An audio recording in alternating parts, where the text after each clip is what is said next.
pahigayon tag anti-gutom campaign.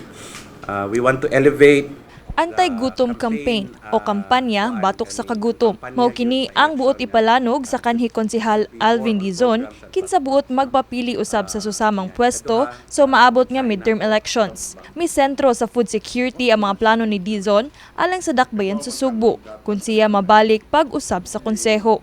Gani buot niyang ipatuman ang mga ordinansa nga iyan ang naduso sa mga niaging tuig sama sa Food Bank Ordinance, Urban Food Gardening Ordinance, Food Waste Reduction o Human Milk Bank. Mo store og pagkaon ang atong syudad para pagpangandam nga kung dunay mga emergency dali dayon tang makahatag og pagkaon, no?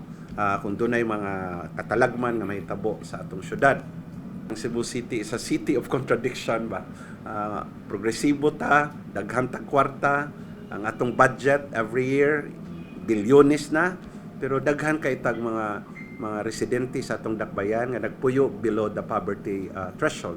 May kuyog sab isip pagsuporta sa mga plano ang Urban Poor Alliance ug ang Cebu Farmers Market kinsa bukas sa pagtabang sa mga programang giplano ni Dizon. It's really to support the farmers para makaanha sila, and then ang tanan so we want to do the same sad for our urban gardeners. Kaya you know what? Yes.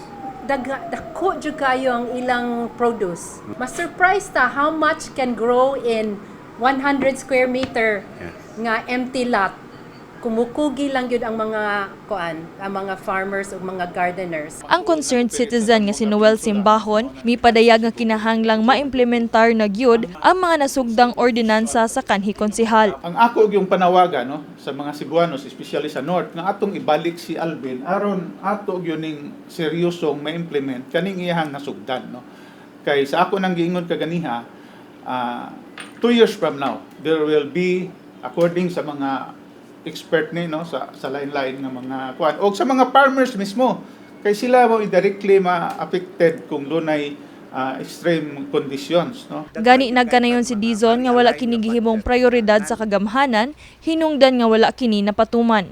Daghan gyud kay tag mga ma-realign nga budget, mga non-essential, non-urgent projects. Dako kay tag budget na ay mga budget sa City Hall nga travels, local and international travel sa mga politiko nato atong mga public official, program sa atong syudad nga ma-allocate nato sa mga programa nga para nako batakan kay ba, very basic kaayo gyud nga himuon sa atong gobyerno. Dugang sab ni Dizon nga siya ang author sa ordinansa nga mipatuman sa tabo sa City Hall nga padayon gihapong gipahigayon matag Biyernes hangtod Domingo sa Plaza Sugbo Grounds.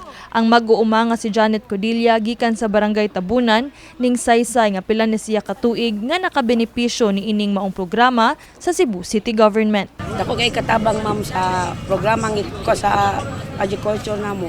Among abot ano naman diri kay kontra sa magbaligya mi nga ginansyaan pa man ang among produkto nila. Gamay ra gyud ang kuan. Kawas mo kami diri mo baligya na dako-dako amuha kay amo man tanim. Kini si Queenie Holigon alang sa My TV Cebu.